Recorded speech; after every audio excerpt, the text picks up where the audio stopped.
Hello, welcome once again to What Nobody Told Me After 65. Well, it's the lady on the go, lady in the know, Miss Simco. This is the Information Nation, where knowledge is shared and wisdom exchanged for the betterment of a people. Today, I want to talk to you about bankruptcy. It's not a crime. Now, it might take me 2 parts to do this. It's pretty intense, but at the beginning, let me tell you, I am not a lawyer, all right? Got a lot of information for you, information from the bankruptcy court and from a couple of legal websites, Investopedia, but I'm not a lawyer. That's the disclaimer. And I'm going to put it up there in big letters. I am not a lawyer. If you decide you want to do this, seek the advice of a bankruptcy lawyer, legal aid, or somebody who can guide you, okay? This is information I've uncovered, and I want it to be helpful. So, I promised the viewer, a member of the nation, that I would present this information in a matter-of-fact way as best I could and as dignified as I could, because there's some stigmatism surrounding bankruptcy, and it's, again, not a crime. The stigmatism that has been surrounding this subject is you did something wrong. You failed. Your mama didn't do it. Your grandmama didn't do it. Why are you doing it? None of their business. Bankruptcy filings in 2021 were down 24% for Chapter 7, which is the most popular one. Overall bankruptcy held steady at 69%, and that's according to the American Bankruptcy Institute, or ABI. What exactly is bankruptcy? It's an opportunity to free yourself of debt that you cannot pay, and you're under the protection of the bankruptcy court. That's all. That's it in a nutshell. In theory, it's a second chance. However, for some folks that I know, it's a 4th, 5th, maybe even a 6th chance. I've seen it all.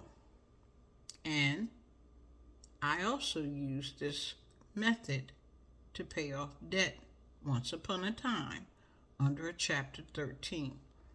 I called it a reorganization, but Chapter 13 is a debt repayment filing. 11 is reorganization, but I'll make that clear in a little bit. I paid everybody off according to a schedule that's established by the court. And we'll, again, talk about that in a little bit. So, there are 3 types of filings. A Chapter 7, which is a liquidation of your assets.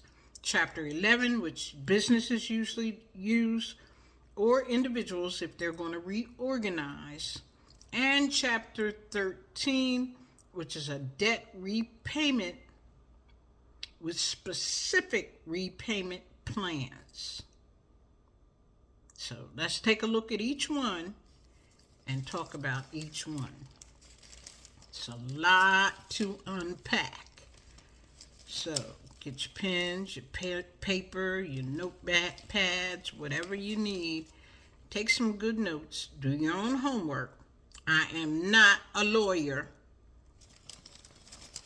And determine what might be best for you or a loved one. Chapter 7. This is the most popular one. It allows for disposal of unsecured debt mostly credit cards, and medical bills. Basically, you sell off any liquid assets to clear the debt. People who have no valuable assets and only have exempt properties such as household goods, clothing, tools of your trade, if you're a carpenter or a doctor or a person who works on computers, you'd have to have the tools of your trade and a personal vehicle up to a certain amount. Those people usually end up paying nothing. Nada.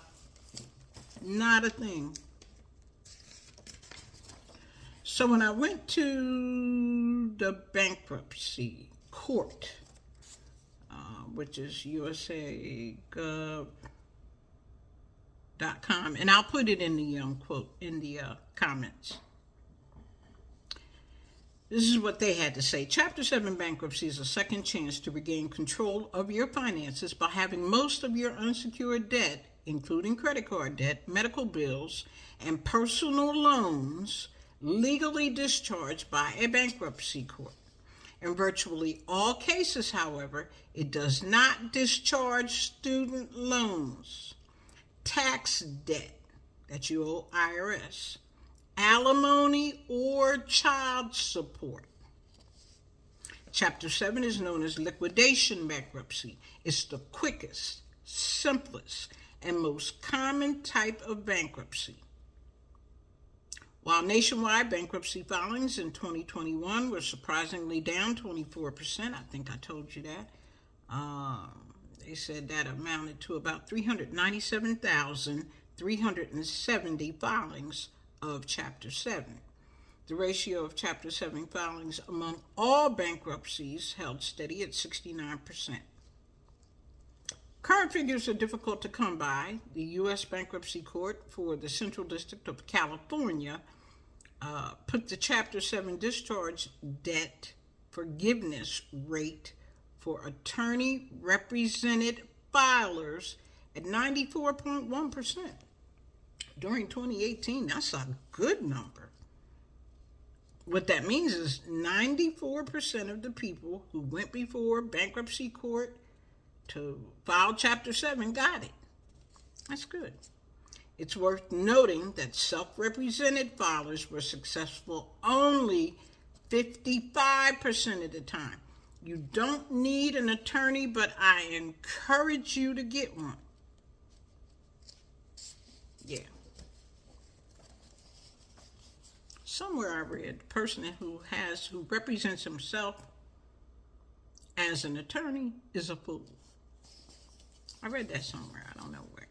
But anyway, don't represent yourself. Spend the money and get an attorney. So, how does Chapter 7 bankruptcy work?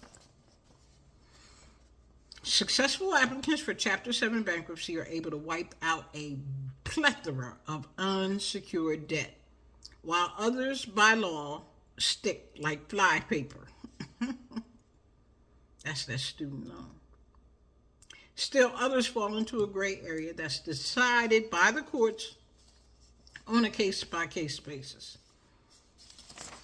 Here are the dischargeable debts under Chapter 7. They include credit card balances, including overdue and late fees, collection agency accounts, medical bills, HOA fees if you surrender your home or condo, utility bills, civil court judgments that are not based on fraud, Social Security overpayments, veterans assistance loans and overpayments. Now here's some things that are non-dischargeable: child support, alimony, student loans, HOA fees if you keep the house or condo, personal injury debts owed resulting from an event while you were intoxicated, unsecured debts intentionally unaccounted for in your filing if you forgot to include somebody, tax liens, and secured debts. Now, In order for student loans to be discharged, the footnote here says you must prove undue hardship. Income tax debt that is at least 240 days old and meets other restrictions might be dischargeable. But again, that's why you need a lawyer. I am not a lawyer. Okay? All right. So, they have a short course for people who want to do it themselves. I'm telling you, it's not a good idea. However, here's what they say you need to do if you want to attempt this. You begin by filling out the lengthy series of forms that you're going to find on the Bankruptcy Court website. It's a detailed records of your assets, liabilities, income, expenses, and your overall financial standing, as well as any existing contracts or leases that are in your name. You have to attend pre-bankruptcy credit counseling. Everybody, whether you're represented by a lawyer or not. That runs anywhere from $20 to $100. And that's the next step under Chapter 7. These courses typically are offered by nonprofit credit counseling agencies who look at your financial situation to determine if there are other avenues. In other words, to try to talk you out of filing bankruptcy. But if you're at your wit's end and you already looked at all your stuff, don't let anybody get in your side your head. That's what I was saying about you can't mess with my mind. No. Because I've made it up and I know what I want to do. And I've determined what's best for me. And I've done what? My homework. Now, if it's determined that bankruptcy is the best solution for you, you take the forms you filled out and you hire a lawyer. Well, you take the forms you fill out and you file them at the petition, as a petition for bankruptcy at the local bankruptcy court. Now, mind you, if you do this on your own, I guess you would take the forms in because you don't have a lawyer. This is a little short, quick, and dirty to tell you how to do it if you want to do it yourself. From there, it's time to reach into your wallet. Well, what's left of it anyway. And start paying for the process. Bankruptcy involves costs of its own. There's a fee for petition filing. That runs right around $335, and it varies by state. And unless you're still self-represented, attorney fees can average $1,200 to $1,300, and they must be paid for up front. Bankruptcy generates a small mountain of paperwork, which becomes public record. Bankruptcy court participants often are listed in the local newspaper and online, and you may have to pay for that. Now, here's some property exemptions. As was mentioned earlier, Chapter 7 is often referred to as a liquidation bankruptcy, which suggests everything the debtor owns is available for one big yard sale. Rarely, however, does the extreme liquidation scenario meet reality. The process can be punishing, but the impetus behind bankruptcy law is getting consumers out of crushing overall debt. That's the bottom line. So, suck it up, buttercup, is what it is. Okay, so when you get a lawyer, that I'm suggesting that you do, there are some things that you can keep. You can keep your car up to a certain cash value, reasonable and necessary clothing. So if you got them Gucci boots and a $3,000 pocketbook by Louis Vuitton, you're going to have to get rid of them suckers. Reasonably necessary household goods and furnishings. Not a lamb-covered chaise lounge or solid gold furnishing in your bathroom, reasonable.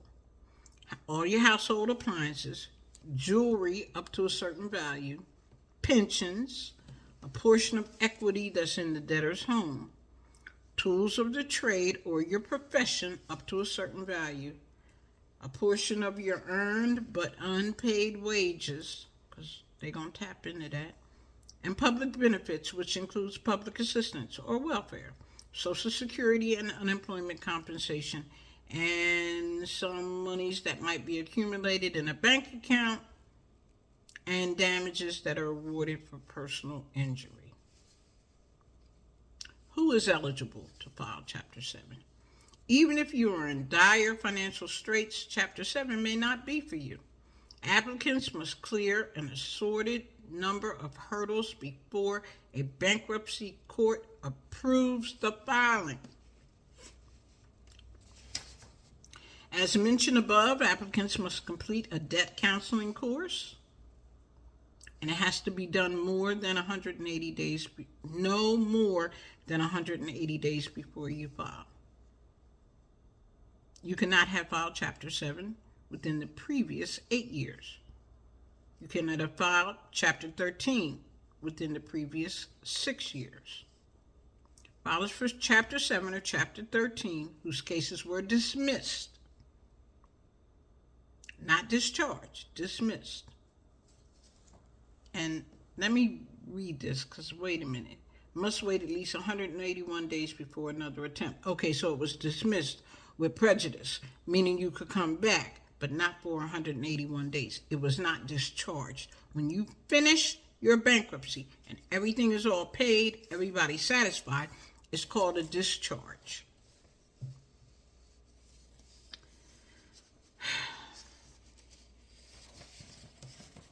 When do you file Chapter 7? You have to make that choice. Nobody can tell you when it's good for you or not. You have to make that choice. However, make it quickly. If you're in trouble, you got a bunch of credit cards, you know you got other debt, you know it's weighing you down, you know you robbing Peter to pay Paul, it might be time to take a look at Chapter 7. If bankruptcy shows up as the best fix for you or your attorney, take those forms, file the petition with the bankruptcy court, pay the fees, and then once it's filed, the court will appoint a trustee to verify the documents you submitted. The trustee will want to see copies of bank statements, paycheck stubs, tax returns. They want to check the accuracy of your documentation. Then there's a meeting with the trustee and your creditors, the people that you owe. Now, if you hire a lawyer, you don't have to go to this. Your lawyer goes, and that's part of the reason what you're paying him for. But if you don't hire a lawyer, you have to show up at this meeting, your creditor's meeting. The trustee has 30 days to object to property the debtor wants to retain. Other creditors have 90 days from the meeting to file suit alleging their debt should not be eliminated in the bankruptcy. It's possible the trustee will say that the Chapter 7 case should have been filed as a Chapter 13. They might find that you got more money than you think you have. At any rate, at this point, you have to follow the trustee's lead, whatever he says. The next step is to make sure if you made promises about secured debt, usually a home or automobile, but sometimes it could be a personal loan. They want to make sure you fulfill those promises. Then there will come a second counseling session called debtor education. Lessons on handling debt and other personal finances will be presented. Again, by a nonprofit credit counseling agency. Do you have to pay again? I think so, unless you have incorporated it in the first time around. Once completed, your financial situation will seem like a mess, because it is, at least temporarily. Without debts, though, you can start on the road back. A successful conclusion of Chapter 7 bankruptcy involves a discharge. That's what the Administrative Office of the U.S. Courts describes as a release for individual debtors from personal liability for most debts, and prevents the creditors who are owed those debts from taking any collection action against the debtor. So, here's a couple of things you need to avoid before filing Chapter 7 bankruptcy, and then I think we're going to call it a day. There's some protocol to follow in the months before filing for bankruptcy. Failing to follow these instructions could undermine your efforts. Here's what not to do before you file. Don't pay your creditors. I know that sounds crazy, but to the extent that you can continue to make routine payments, but any larger or unusual payments could be viewed as preferential transfers. This means that one creditor has benefited unfairly over others, so don't pay anybody. No new debt. Don't go and get a new credit card. Don't go and let somebody talk you in to get something at the mall. That's debt. No unusual transactions. Don't do anything unusual, nothing that you haven't done before, and be truthful and complete. Here are some pros of Chapter 7. Filing Chapter 7 immediately ends lenders' aggressive collection actions. You know them phone calls that you avoid. Chapter 7 is easily understood and explained, and future lenders, they understand Chapter 7. They know you're under crushing debt, and you're doing the best you can to pay them. You will be forced to be more disciplined financially. Yeah, under any of them, not just Chapter 7. It causes you to take a long, hard look at your own doggone self. In many states, exemptions will allow you to keep many of the things you own, including more property than you probably need. After you file, you'll be able to keep any salary you earn and any property you purchase. Doesn't that sound crazy? You're going to allow me to keep salary I earn. You get the benefit of a fresh start. Don't underestimate that, a fresh start. Here's some of the downsides of Chapter 7. Bankruptcy can hurt your credit score. Chapter 7 can remain on your credit report for up to 10 years. Now that's a change. It used to be 7. Though if bankruptcy is a viable option, chances are your credit is already tarnished. You will lose all your credit cards. You may lose luxury possessions like a boat or a second home. Really? If you got that, you don't need to be filing bankruptcy. Now, that's my opinion. But I'm not a lawyer. You may, under some circumstances, lose your car. And you will need, this says, to wait 2 to 4 years to be able to get a mortgage or more credit. That's not always true. What are some alternatives to Chapter 7? Know your rights. If you're particularly concerned about aggressive, harassing behavior and you want that to stop, then under the Fair Debt Collection Practices Act, you can file for consumer protection. I think I gave you some of those phone numbers. But you have to follow through. You have to do your homework. And you can put in a fair debt collection suit against your creditors if they are acting maliciously. You can work with your creditors. If you're up to the challenge, this is what credit repair companies do, call them. Tell them that you headed the chapter to bankruptcy. You don't have to tell them which chapter.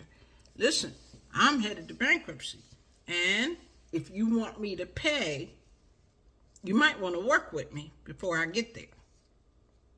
They always get more. And then there's debt settlement. Only for the very hardy, har. This is not for the faint of heart. Debt settlement typically involves a third party that will attempt to negotiate a cut rate payoff to your creditors. However, money that you need to stay in this program or this plan with these third parties, they put it in an escrow account for a period of 18 to 36 months. Yeah, anywhere from 2 to 3 years. Your money will be tied up while you settle your debts or get your debts settled. Again, this is chapter 7. And there's 2 more. Chapter 11 and chapter 13, which I'm going to do at another time. Chapter 13 is the one that I filed, and you have to have regular income. You have to be working or have regular income. I'm going to check and see which one is typically used for seniors without regular income. What is the stigmatism? In our community, in the Black community, it was fear. And here's my definition of fear. Failure of ever achieving relief. That's my definition. But that shouldn't stop you from doing what you need to do to get relief. Okay? The average family has about $15,000 worth of credit card debt anyway. High interest and late fees are crushing them. I mean, they can keep trying to make those payments, but it just goes round and round and round and round. Your credit will recover. After about a year and after your discharge, you'll start getting those little things in the mail again. Just be careful. Okay, because you can't apply for new bankruptcy again for 8 years. So what's the first thing you need to do? The first step is to face your debt. Know that you got a problem. That's just like Alcoholics Anonymous. That's like Narcotics Anonymous, Shopping Anonymous. First, you got to acknowledge that you have a problem. That's the first thing. Hiding your head in the sand or ignoring those envelopes that are coming in the mail will not make it go away. And the sooner, the better. You are not a failure.